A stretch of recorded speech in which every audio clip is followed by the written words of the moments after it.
Assalamualaikum warahmatullahi wabarakatuh.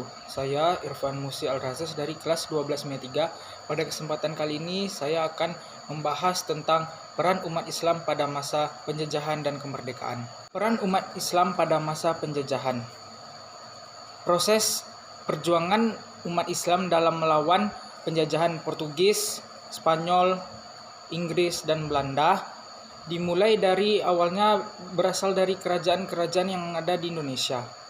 Kemudian diteruskan oleh perjuangan rakyat semesta yang menyatu, yaitu yang dipimpin sebagian besar oleh para ulama yang ada di Indonesia.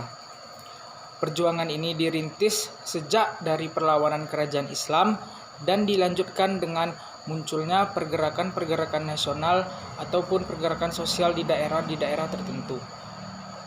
Peran ajaran Islam dan umatnya memiliki arti yang sangat penting bagi sejarah di Indonesia. Penjajahan di Indonesia. Penjajahan di Indonesia pertama kali dijajah oleh bangsa Portugis. Bangsa Portugis merupakan bangsa pertama yang menjajah Indonesia. Portugis datang ke Indonesia pada tahun 1509 hingga 1595 Masehi. Selanjutnya adalah penjajahan Belanda. Belanda merupakan bangsa yang kedua datang ke Indonesia dan mereka menjajah sangat lama, yaitu sekitar 350 tahun. Belanda datang pada tahun 1596 hingga 1945 Masehi. Selanjutnya itu penjajahan Jepang. Jepang menjajah Indonesia hanya sebentar, tetapi merupakan penjajahan yang sangat paling berat dan sangat menyusahkan negara Indonesia. Jepang menjajah Indonesia dari tahun 1942 hingga 1945 Masehi. Selanjutnya ialah kebangkitan nasional. Perubahan yang terjadi di Nusantara ialah bahwa perjuangan yang dilakukan secara kedaerahan tidaklah efektif dalam mengusir penjajahan Belanda. Oleh karena itu muncullah kesadaran yang dikenal dengan kesadaran nasional.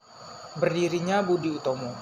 Kebangkitan nasional dimulai oleh seorang dokter yang terkenal di Yogyakarta, yaitu bernama Raden Mas Ngabehi Wahidin Sudirohusodo. Ia memulai gagasannya dengan propaganda di beberapa kota di Pulau Jawa. Idenya itu didukung oleh para dokter dari Stovia, yaitu Raden Erstomo dan Raden Gunawan Mangunkusumo, sehingga pada saat itu terbentuklah perkumpulan yang kita kenal dengan nama Budi Utomo.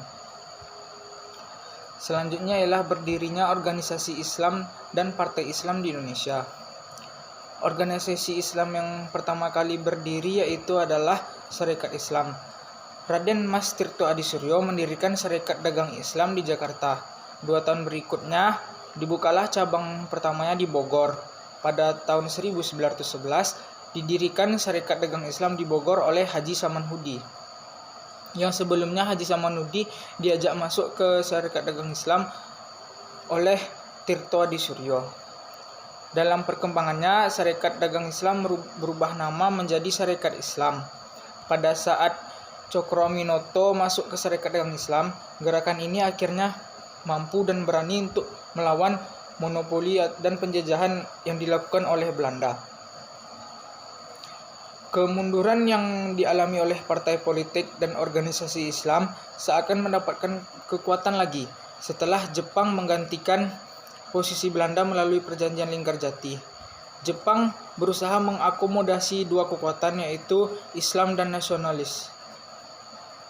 Selanjutnya adalah Sumpah Pemuda.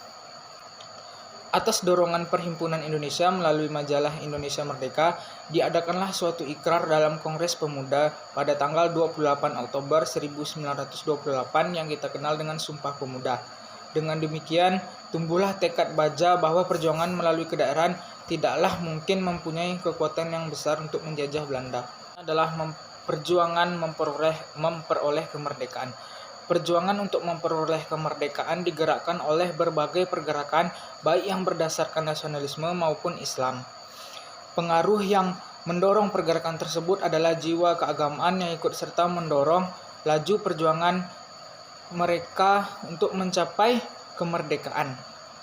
Perjuangan untuk mencapai kemerdekaan itu dari kalangan tokoh Islam dengan menggelorakan semangat hubungan hub al-waton min al-iman, yang artinya cinta tanah air sebagian dari iman.